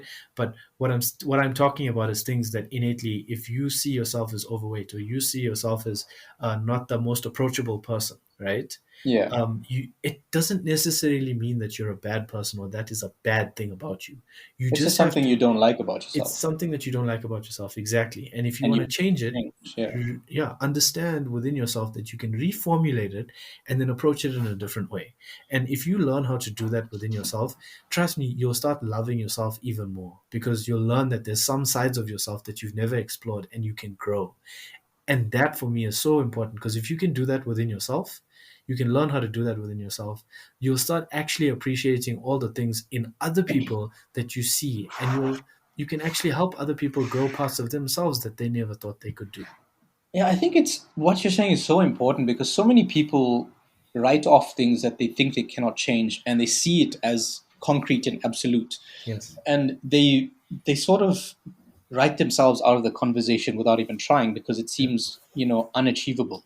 Yeah. And what you're essentially doing is saying to them, it's not unachievable. It's just the way you're looking at the situation as an absolute rather than something fluid. Mm. And you have control over that fluidity. Mm. It's how much you invest in the change that makes all the difference. Exactly. And it's especially concurrent in our older generation. They sort of just, if something is within themselves, they're like, I'm never gonna change. I'm always gonna be this way. Yeah. And that is something I ran away from the beginning when I realized, like, around 14, 15, right, when I came into consciousness, because I was a dodo before that, but That's still very young, by the way. when I came into, like, understanding that when someone says I'm always going to be like this is not something within myself that I can change, right? I was like, that's absolute nonsense. You can be whatever you want to be whenever you want to be it, if it's you that needs to decide that you want to change it, right? And I've even done that with my parents. They've gotten to a point now where they actually listen to what I'm saying, right? Because I'll say, listen, if there's something that you don't like about yourself, it's on you to change it, right? Nobody's going to Yeah. help you. You have to work on it by yourself, right? Sometimes you have to be hard with people. I mean, like, we're nice in this podcast, but at the end of the day, if you want to change something about yourself, don't make excuses. Just go and do it. Yeah, Right? saying that it's that like I can't change it because that's just not who I am, or it's not something I can change. That is an excuse. It's not facing it. That's There's a saying exactly. by Master Ugwe, not the ones you sent me, Guj. Yes, the best No, ones. not the ones you sent me. But the ones you sent me are a bit weird. They're not not for this, weird. not for this podcast. Um, They're not. but For if you this if you podcast. never do more than you can do, you'll never be more than you are. Yes, I exactly. like that a lot. That Yeah. is lovely. Yeah. So Master Say that Ugwe says again. that if you never do more than you can do, you'll never be more than you are. Where did he say that? That should be on a In T-shirt. Kung Fu Panda 1, where Po is walking up the hill and he can't make it to that tree that Oh, Master this. Ugwe is. Oh, okay. Yeah. That No, should That's what really he be on a says. T-shirt. that's Yeah. that's literally progress personified, right? Yeah. Yeah. It's so important that people start viewing themselves as, I don't know why. I don't know, maybe it's the social world, but people need to stop viewing parts of themselves as bad, right? You need to understand that if you view this thing that you don't like about yourself, there's always a way to change it. And if somebody doesn't like it, that's their fucking problem, not yours, right? Yeah. You focus on yourself and you work on your things, and what you just make sure that you are happy with what it is that you're doing with your life. And if you're not happy, change something about it, work on it. It's a slow process. Understand that you need to give yourself that time to get somewhere. You didn't go from grade 1 to grade 12 in 1 year, right? Or standard 1 to standard 12 in 1 year. what makes you think that you're going to be a fully fledged emotional person, a fully fledged emotionally controlled person tomorrow if you start today? Yeah, respect the process. Yes. Give it time. Everything needs time. And time always works things out. Yeah, think of it this way. Like, imagine if there's like 20 movies you really want to watch. You can't watch all 20 in 5 minutes, can you? Exactly. So you're Especially not gonna Lord of the like Rings. if you want to enjoy yourself in this process, then allow the time Yes. because there's so much to learn, and you just cannot go through it all in 5 minutes. Yeah. I never got why people hated themselves or hated parts of themselves so much. Is there something wrong with yourself and you don't like it? Understand that it's I think there. that's a learned behavior. Yeah. I don't think that we innately hate ourselves. I don't think we innately Yeah. hate, but it's a learned behavior where you Yeah. see it in someone that you respect and you pick it up. Hmm. Hmm. Hmm. For sure. I think that's, yeah. So, okay, so a lot of this talks about self-realization and motivating self and moving self forward. But where would you go for help if you do need it? Oh Lord, it's a good question. So there's lots of places that you can go. There's always the obvious, which is therapy, right? But sometimes you really have to be careful of who you trust with what you want to be, right? There's lots of people that speak about um, how you can progress yourself, right? And Jordan Peterson is one of them. I mean, if you read his book, 12 Rules for Life, it literally is the from the ashes story, you know? Start at one place, work on this. Start at the next place, work on that, right? And then, okay, he takes it to the community level, right? I would say work on yourself. If you're happy with yourself, keep going, right? Um, but there's a lot of places you can go to your parents, right? Um, Ask them, listen, what are the things that you think that, because parents don't always have the best view of how you want your life to go, but they know you the best, right? Or family knows you the best, or people that you consider family, because family is not always blood, right? But Yeah. people that you consider family and people that you consider to be people that you would trust to have your interests at heart, right? Those are the people that you should ask because they will always give you the most honest answer, right? And if you don't trust the answer, then maybe you shouldn't be listening to them, right? But that's another talk for another day. Um, I was gonna say Google. you could ask Google. Like if you, it depends on where you are in that stage. If you've, if you like the first thing Yash said was you identify, that the change needs to be made, and then you make the choice to change, and then you start building. You do your gap analysis and you build out that roadmap. Then you look for ways to help you execute. Right. I mean, if you're at that point of execution, then you look for support, you look for tools, you look for people who've done it and ask them how they did it. Yeah. What are the pitfalls, that kind of stuff. But I think it really depends on where you are in that stage or that cycle. So, like once you've identified you need to make a change and you've accepted it, and then you choose to make a change, where you go after that, you could go to YouTube, which is also a search engine, just I was gonna delivers say that, results yeah. in video. Yeah. You Okay, could so follow a bunch of social channels that now are you good you with brought that. this about, hey Dean, on yourself. Oh boy. Google. Okay, so pick something right now. Pick something, type something into Google, and let's follow this live. So pick a topic Right. that So you want to do. here's a bugbear of Yash's on me that I'll use actually. How to dress better for men. I'm doing the same thing on YouTube, right? Jeez, my typing is so bad. I have fat chocolate fingers. Hitting 5 keys at once. Okay. Suit mistakes. 5 tips. Okay, so you get what's known as position 0, which is be like your top answer here. Yeah. Wear a suit well, invest wisely in a watch, don't shy away from color. These are just a step-by-step. So this is a frivolous topic. Let me just say this one. What I'm meaning is deeper meaning topics. Okay. And asking the internet might not get you really what you're looking for. Actually, to be honest with you, I think it's the other way. I think, especially with deeper meaning topics, you'll Yeah. find more answers than you will with the frivolous topics. Because with the frivolous topics, it's all based on, like, if you talk about how to dress better, you'll find 50 different opinion on style. But if you talk about how to lose weight, right? For example, right? Well, Because I just typed in here how to become self-aware, right? And there's a whole lot of books that appear. There's Position Zero again. Look at yourself objectively. Keep a journal. Write down your goals, plans, and priorities. Stuff we're talking about right now. Perform daily self-reflection. These are all things that will help you become more self-aware. They might not be the silver bullet to doing it, but they'll help yeah, you get on your way. It's a start And then. Yeah. that's the I, thing. Like the yeah. internet helps you start, but it can take you in a million different directions. But it's up to you to decide which direction it is. But it can help you start. Okay. Okay. So I would say I think using the thing that the avenue that Dean is talking about, because most people have access to internet, even YouTube. What I would say is try and take in quite a lot, right? So watch like 10 videos. Don't watch one, right? Watch 10, Yeah, right? yeah. And you'll find a common theme, right? Under all of them, right?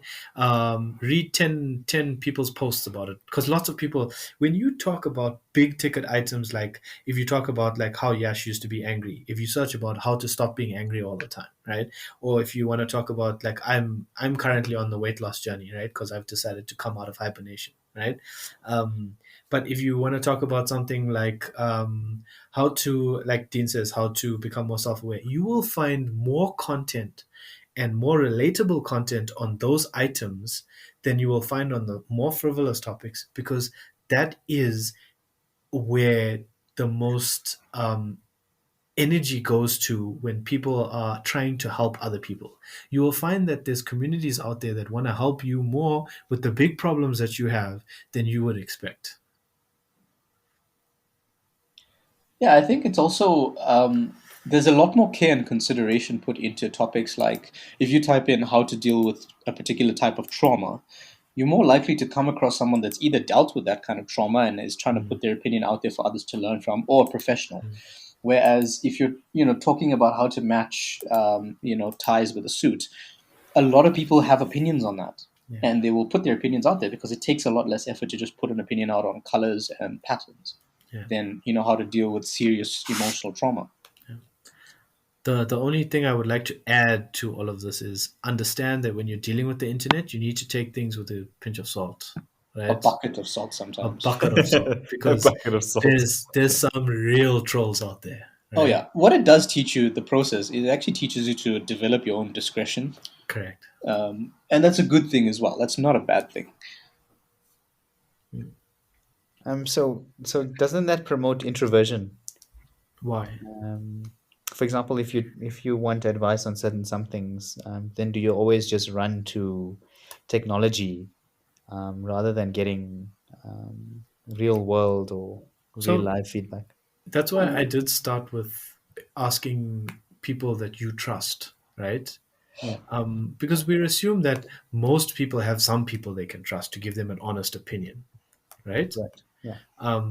If you ask those people that you know will give you an honest opinion, ask them first. If they say, I don't know, then go to the internet. I'm used to going to the internet now because there's always a computer around me and I can hit Google and search YouTube, right? But I don't really ask the big questions on those platforms because I know that if there's ever a question I need to ask in terms of those levels, I'll go to the people that I know that are going to give me an honest answer, right?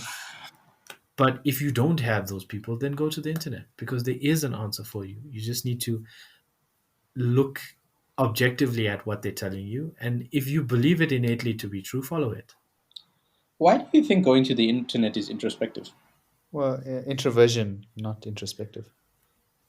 As in, not because you're sitting behind a veil of a keyboard, right?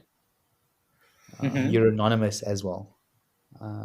So you can play around with anonymity whilst asking questions and things like that. But also, it when I mean introversion, you're not interacting with any, I guess, person face to face, that sort of thing. But do you need to? Because at the end of the day, it's an internal process. To test your changes. That you can do in the You real haven't world. made the change yet, though. I mean, Yeah. you're at the beginning. The changes haven't come yet. True.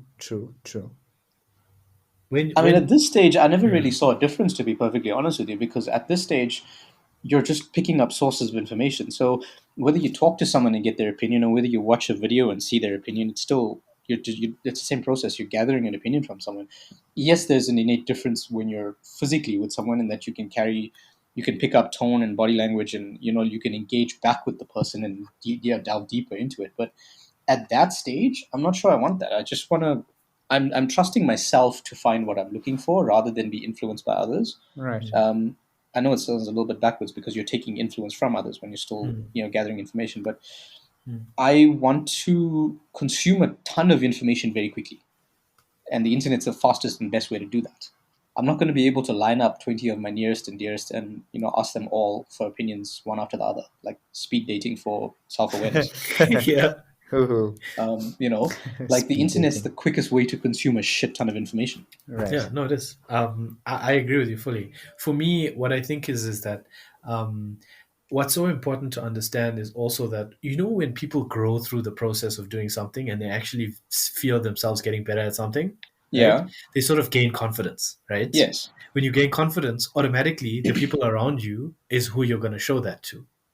Yeah. Right. So naturally, that whole process of introversion, so it works in both avenues, right? Say, for example, you're an introvert, right? And you grow in some way and you're really happy about it, right? All the people that know you as an introvert, right, are going to see this change and they're going to be like, okay, you've changed, right? If they act negatively, cut those people out of your life, right? If they act positively, keep them, right? That's just another side tale, right? But And for listeners, sorry, Guj, we yeah. should just preface this by saying, like, I'm an introvert, Guj is too, and Yash is too, on a point. I don't know how introverted you feel these days, but we're maybe a little bit biased in how we approach this, because I'm very introverted.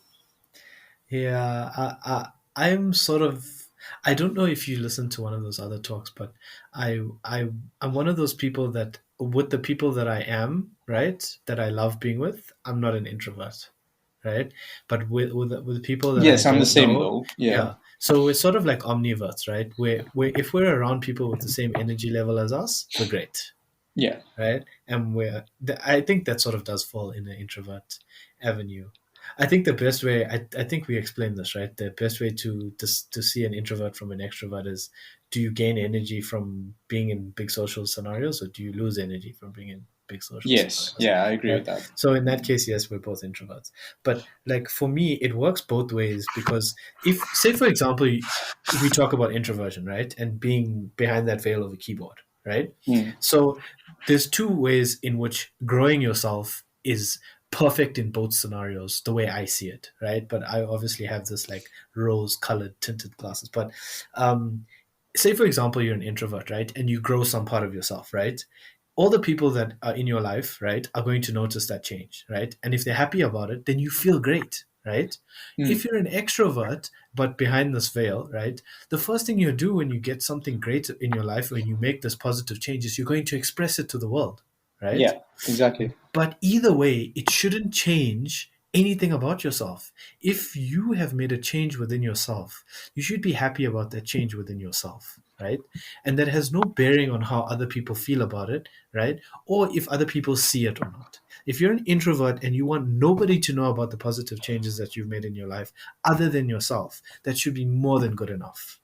I agree. And that's where I think the whole thing of growing yourself really doesn't matter whether it's seen by others or not seen by others. As long as you can appreciate the change that you've made in yourself and you're happy with it, it doesn't matter to anybody else.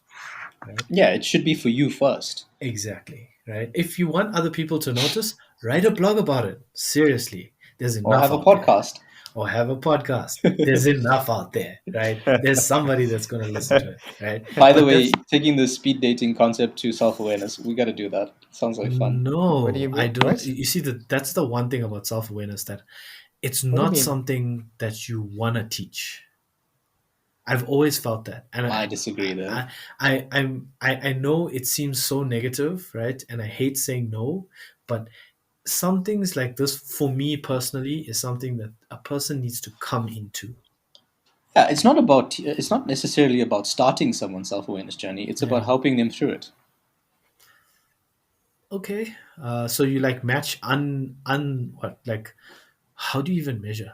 Do you match people that are like No, I wouldn't be about feeling? matching it. I would be like, if you want to just talk to people who are on the journey and find out how they're going and what they're doing, Yeah. like you get 30 seconds to tell people how, or like a minute, and you move around the tables and like, so what are you doing with your self-awareness? Oh, well, I journal. What do you do for self-awareness? Well, I take really long walks and I think about my life. And that's like, it's a very quick way of, you'll see now, I think I'm developing a habit. Well, not develop, I've developed a habit.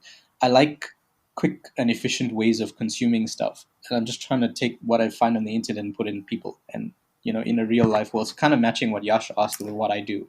That's just going to be people talking to each other about what the things they like doing is. Particularly around how they got through their self-awareness. It's focused. It's a more focused topic, yeah. Okay. Yeah, I feel like I just end up talking about the things that I like doing. Maybe that's part of self-awareness as well. I mean, if you know what you like, there's a level of awareness there. But yeah, I view self-awareness as something different. I view it as, if I can be in that state of peace consistently, right? That's me being consistently self-aware. Okay, I suppose it means different things to different people. Yeah. I don't actually know what my definition for it is, to be perfectly honest. I don't think I have one. There's going to be some whole loads of conversations happening if you have that. But isn't that the wonderful? That's interesting though. I mean, those are the best kinds of conversations. They're so fun. And 30 seconds won't be enough. True. How many conversations have you and I had just about that? Yeah, no, look, it'll just, that's why I said it'll just be a room of people talking to each other about the stuff that they've liked, because that's what it'll turn into. Because one guy will be like, when I'm self-aware, I'm in complete meditation, right? But for me, when I'm self-aware, I'm listening to music and singing along and like moving around, and like I'm more self-aware when I'm cleaning dishes, right, than when I'm sitting and meditating. That's a form of meditation as well. Like a lot of people have said, like doing simple chores that allow you to just focus on one thing rather than have your mind jump to 20 different things. It's like a type of meditation. Yeah, but that's the But that could be useful, because imagine someone sees dishes as this horrible task that they have to do, and all of a sudden they'll be like, wait, someone finds self-awareness in doing dishes. Maybe I'll give that a try. Yeah, I suppose you have a point there. For me, I was always like, I don't really. I think if you're talking about people, not comparing, but like sharing their self-awareness experiences, then yeah. But if we're talking about bringing people to self-awareness, I would refrain from that. I don't think you can bring someone to self-awareness. It's got to be an internally driven thing. Yeah. But if you can help people with tools or things that can facilitate that, then I feel like you should. Yeah. Look, if you do that, I join in, because obviously it'll be fun, right? Those are the best conversations, man. Yeah, there's fun conversations. Yeah. Yeah, I would. I don't know. Are we just talking now? Is Yash gonna I don't know. Yash has been uncharacteristically quiet. Did we answer his question? Did we answer your question? Last question. If people leave into the outside world after coming... Okay, let me actually read this properly, right? So the last question, is, Mr. Dean, is, if people leave into the outside world after coming out of the fire like a phoenix, right? Would people like the world? And I think that's a How do you define the world? Good question. I like that question. Would they identify with it now? So that's the great thing about changing stuff within yourself, because when we used to be at campus, right, and we had all the guy friends, right, and then one of the guy friends would leave because he got a girlfriend, right, and we'd all this happens in every social circle, right? The guy or the girl leaves because they get a significant partner, right, and then everybody just dogs on that person, this guy doesn't come back anymore, right? So now what happens is their worldview has changed because something inside them has changed, right? But they don't view it as this world is worse now, right? Or this world is better now. They're just this is my world now, right? And it's the same thing when you change something within yourself, right? When you've Yeah. changed something within yourself, right? When you start hanging out with more gym bros, then you've stopped hanging out with all the disco bros, right? Your world's changed, right? But it doesn't mean it's worse, right? The world doesn't look worse. It's just your social circle or your environment has changed, right? So when you step back into your old world, you'll naturally find that the Yeah, I things that agree you with that. didn't like about that old world, in inverted commas, right, will naturally gravitate away from you, right? And you'll start embracing more of the stuff that you like about your newfound growth, right? And focus on those things. Focus on the avenues where your newfound growth is appreciated, right? In the new world that you're in now, right? And that is where you'll find even further growth. You know what I'm saying? And it's even better, right? Yeah, I agree. I mean, once you've made those changes, your world changes, right? And you've made those changes to yourself, your external world will start reflecting that. Exactly. And I think that it works that, okay, for me, I feel like it works that way in every scenario of your life. If you've found a better relationship, right, your world looks different. Your world looks better, right? If you found better friends, your world looks different. Your world looks better. Or Exactly. if you somehow go to the places that the things that you didn't like about yourself before, right, you'll naturally find that one thing I would say is don't shy away from them. Look at them for what they used to be and appreciate who you used to be, right? But appreciate where you used to be And how far and you've how far come. you've come. And Yeah. automatically it's not about hating who you used to be or hating that part of yourself. It's about appreciating what it used to be and where you are now, right? It doesn't mean that you have to go and like tell all the people that you used to hang out with that they're douchebags, right? You don't do that because Yeah. they haven't necessarily taken the path that you have. What you do is you understand, appreciate it for what it used to be, but if it's not for you, then it's not for you. You can still go back to some situations. They may not all be bad, right? They just may be something different from what you want now, right? So Yeah. instead of hanging out at the disco, you now hang out with guys that go bowling every Saturday night, right? Nothing's wrong with bowling. I like bowling, right? But you Hmm. go back to the disco once in a while, and you can still appreciate it for what it is. I mean, it's not the worst thing in the world. You go and dance and you go and have fun, but you don't do it all the time anymore, right? It's something that you just don't appreciate as much. So you've changed part of your life, accept it, and go to the places where the things that you like are appreciated, and you'll find that you appreciate those places more than you will anywhere else. It's like you and me, right?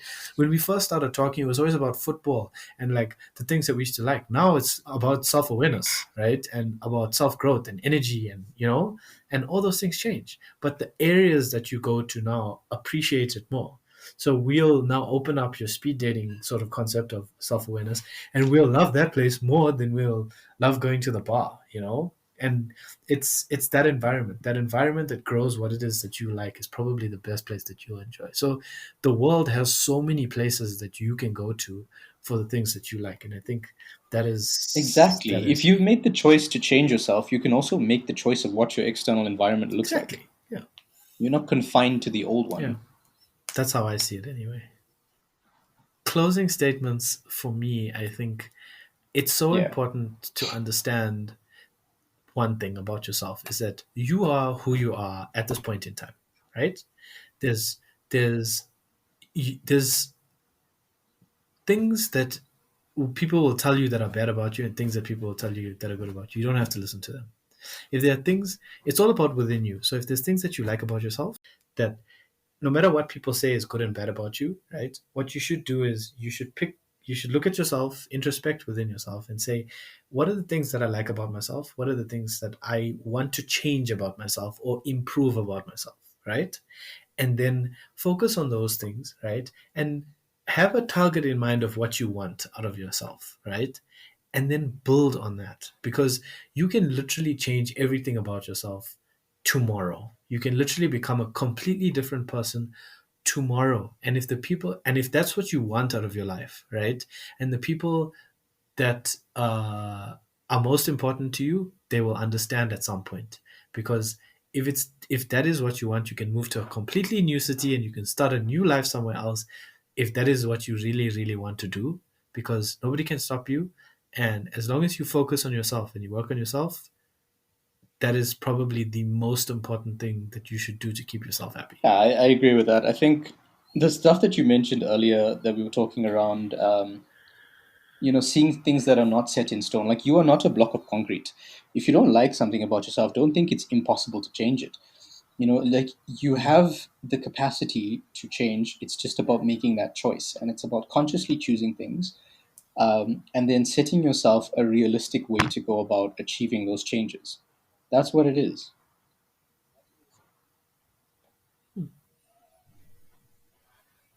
To you listeners, thank you so much for listening in to our rambles at times, and we hope you gain some value that you can use in your life. So this is your bro code signing off. Have a powerful day. Until next time, cheers.